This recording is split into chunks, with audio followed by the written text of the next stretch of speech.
let me say this about Roger. Someone asked a question if we were mates or not. It was the negotiations were like a game of rugby league. He was a halfback I couldn't catch, so he's certainly a wily character and a very good negotiator. But at the end, I think we're both very satisfied with the deal that was done. Peter, you're quoted this morning as calling WA a gold mine for the NRL. Are you treating this state like a cash cow? No, the cash cow is actually on Sunrise on Channel 7. I don't know if they're there here today. So I think that's the cash cow we're referring to.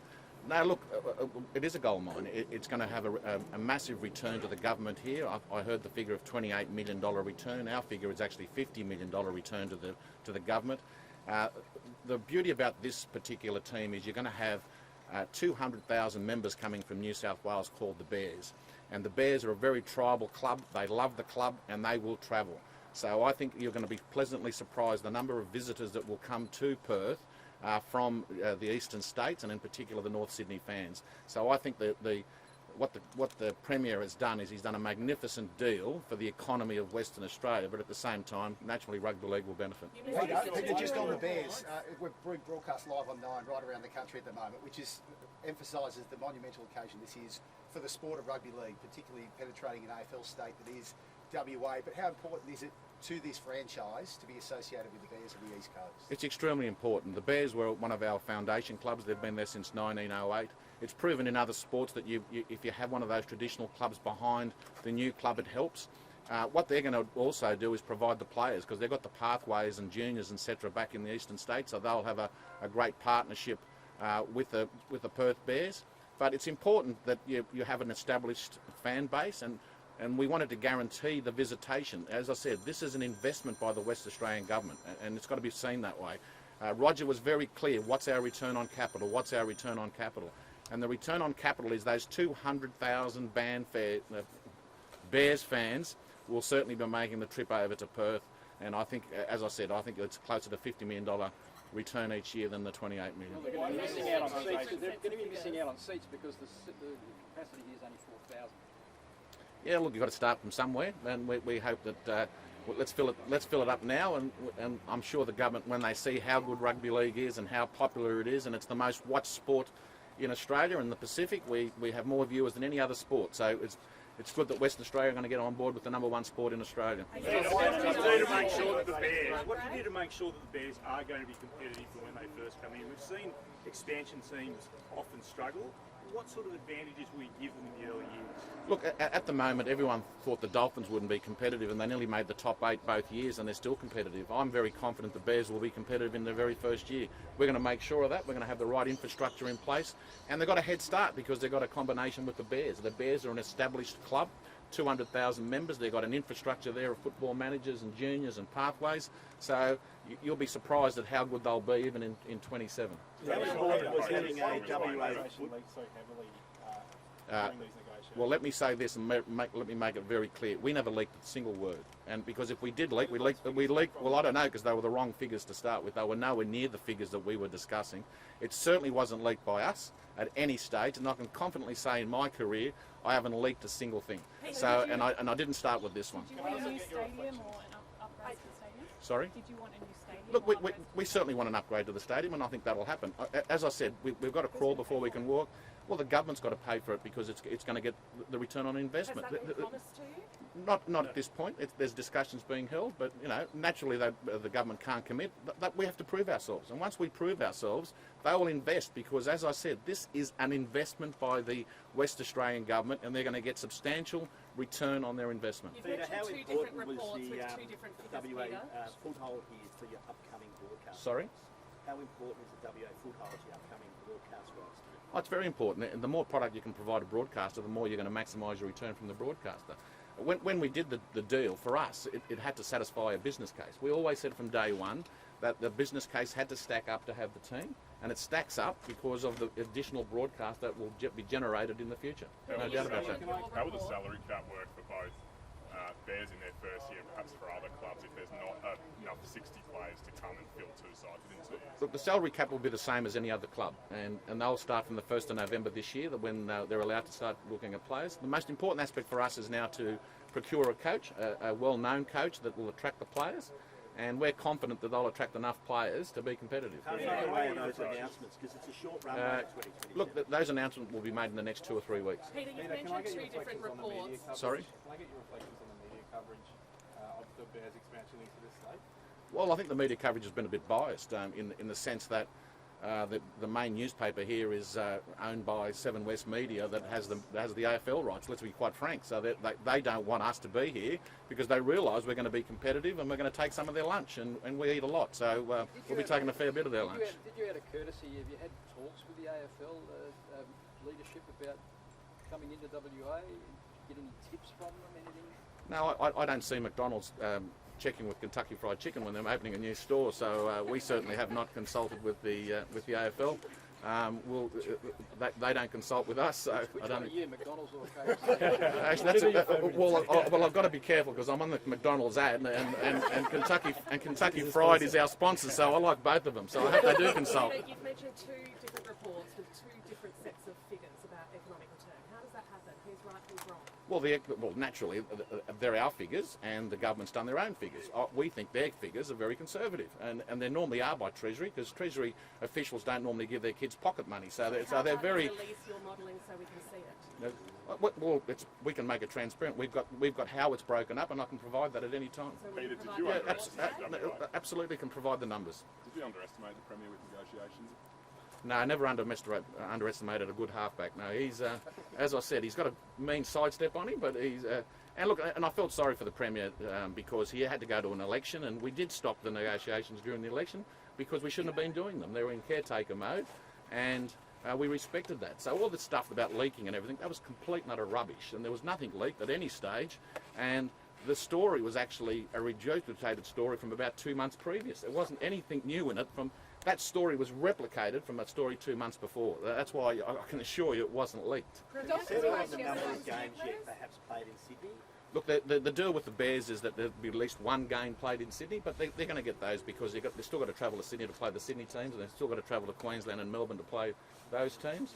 But the majority of games, or the substantial majority, will be in Perth. What are the chances of a North Sydney Oval match, Peter? Sorry? Any chance of an NRL match at North Sydney Oval? Absolutely. Look, we have honoured the agreement that was reached with North Sydney, and we would be mad not to have a game at North Sydney Oval because it's historical, and I think it'll promote Perth more than any other time.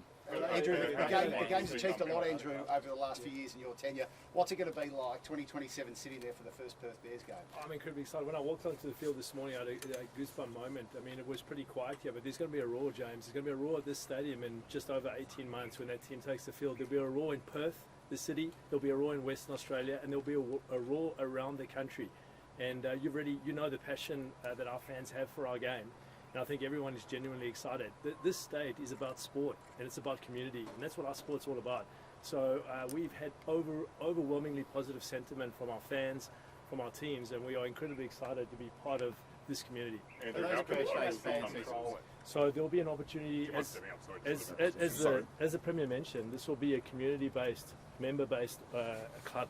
That's really important. It's really important to the Commission, it's really important to the government, which means that this will be a community-based sport where the members can have a say. And that's exciting for us. So there'll be an opportunity, of course, there's scarcity here, but there's an opportunity when we play State of Origin, we're going to sell that out at Optus Stadium. So we're very excited, and there'll be an opportunity for both the Bears members and obviously the Perth-based members to become involved in the club. Is there a goal sole control over the new club for 5 years, I think it is? What are you planning to do? No, we don't have sole control. As Andrew just pointed out, the club will be operated by members. We will set up the organisation, and once we set that organisation, it will be autonomous like every other club. The NRL will have an oversight of it to make sure that it's doing everything in accordance with the agreement we've reached with the Western Australian Government. That's very important to us. We want to honour our word and our bond to the agreement, and that's all we're going to do. But the club will be run independently. It'll have an independent board. It'll have an independent CEO, and it'll be treated like every other club in the NRL. Has that board been selected yet? No, not yet, but the Premier made it very clear that the chairman had to come from Perth, and as does 2 other directors. So naturally we're going to look for the best talent available in Perth to run the club. Is Peter Timley a candidate? Peter Tinley's a candidate, absolutely. He's a man of great experience and certainly knows rugby league and how rugby league operates, so he would be one in consideration. Any chance of a Vegas debut for this team? Sorry? Any chance of a Vegas debut? Yes, please. Yeah, look, I just said to Roger, if we go to Vegas, he's got to come, otherwise the Perth Bears aren't going. So, if I can, sorry, I just want to also acknowledge the presence that we have in Western Australia at the moment. Bob Cronin, John Saxon and others, and our team of hardworking Western Australia Rugby League employees have done a great job. We've got 5,000 registered tackle participants. We've got 17,000 touch participants already, and that number is just going to skyrocket. And this is about bringing a men's team and then eventually a women's team. And our women's game is growing incredibly fast around the country. So this is a great opportunity from the grassroots up in terms of registered participation, Perth-based players and fans. I know salary cap issues, but the NRL cannibalising its. Well, you heard our chairman talking about KFC and McDonald's. Like, we really focus on our game and the opportunity to attract fans and talent. We will welcome anyone who wants to be part of our community. We are the most watched sport in Australia, and we believe genuinely, as a community sport, it is a wonderful experience. No. Look. We've had talks with Twiggy Forrest in regards to the Western Force, and there's an opportunity here that may never have been done anywhere in the world, where the two teams could be combined to a certain degree and can use each other's players in specific matches. So we're going to look at that. It's a novel idea, and who's to argue with Twiggy Forrest, who's a self-made man, in the sense that, yeah, we'll look at it, absolutely. So no salary cap concessions, but are there anything else that you can actually bring so you can get the right talent here in Perth? I think you've got the best player here, Roger Cook. I'm sure he can negotiate anything. What about on-field? So, Roger's not going to score any tries. oh, well, I wouldn't put it past Roger. Just go back to that, just back for that. I'd just like to know your thoughts. Again, can we get answer that question in regards to, are you thinking of having rugby union players jump across and play rugby league and vice versa? That's a serious proposal. Look, as anyone that knows me, we look at things outside the square, and that's outside the square, and we'll look at it. You know, if it can help both games in Western Australia, why wouldn't we do it? And other players, other teams on the East Coast want that ability as well. but this is a new club, and they've got to be given some additional opportunity. And as I said, we're only looking at it, and naturally we'll be consulting our member clubs back in New South Wales. But there's some other availabilities for our clubs in the eastern states, and we'll look at those as well. What happens after 5 years? Look, after 5 years, the club will then revert to the membership. That they will then be owned by the members of the club, and they will then select the board, just like every other club. It was important to us that this was owned by the people of Western Australia. It was important, and it was a very strong point by the Premier. He wanted this as a West Australian-owned team. We don't want to have a single owner or owners. We want the people of Western Australia to own it, so that it'll revert back to a club after the 5 years. Will a licence fee be required No, then, or no, any no, proof no, of financial viability without further assistance? Well, no. Naturally, we're going to see the viability of it. Any prudent operator would. So, but we're very confident it's all going to work out. And then, as I said, it'll be on its own 2 feet after that, and will get funded by the NRL. Have you been speaking to sponsors over here? The mining industry is obviously a natural area of interest. And are you worried that the AFL's dominance in this state will prevent sponsors from jumping coach? Well, I've got to tell you, the sponsors certainly haven't been worried about the AFL, because we've been inundated with sponsorship requests. The sooner we can get started, the better, because we've had some very big companies that want to sponsor the Perth Bears, because they can see how exciting it is. They can see the potential of it, and I'm sure we'll announce some very big sponsors in the next month or two. Just a question on behalf of our regional news network. The AFL has started to penetrate sending country games out into Western Australia. Is that something that the AFL would look at, or is it too early for that? Well, the AFL could look at it, but we're the NRL, so we're Kentucky Fried, remember, not McDonald's. Look, absolutely, we take games to our country areas of New South Wales. We take them to around Australia, actually.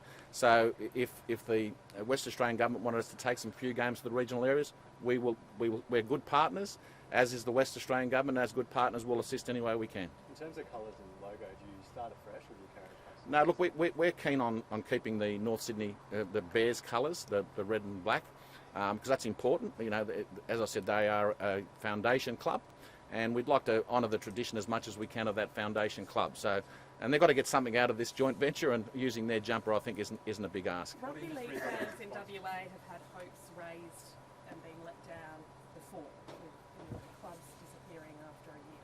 But what happens second year, the bums aren't on seats? Well, the bums will be on seats. Look, we're not worried, and I wasn't in the position I'm in when teams were lost before. I'm super confident that it'll succeed. A lot of people said that Las Vegas wouldn't succeed, and we had 20,000 Australians there last year, and it's been one of the most successful ventures the NRL has done. And I'm more confident about the Perth Bears than I was at the same time about Vegas.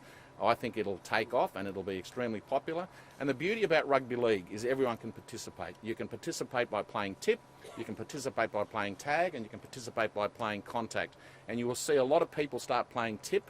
And what happens then is the casual fans become engaged fans, and that's what we're hoping happens here. A lot of casual fans will really get and become tribal and really get behind the Perth Bears. In terms of free-to-air television If I can just say though, just to build on what Peter was saying, we've been playing rugby league in the States since 1948. We bring games out, we get bums on seats. So State of Origin will sell out.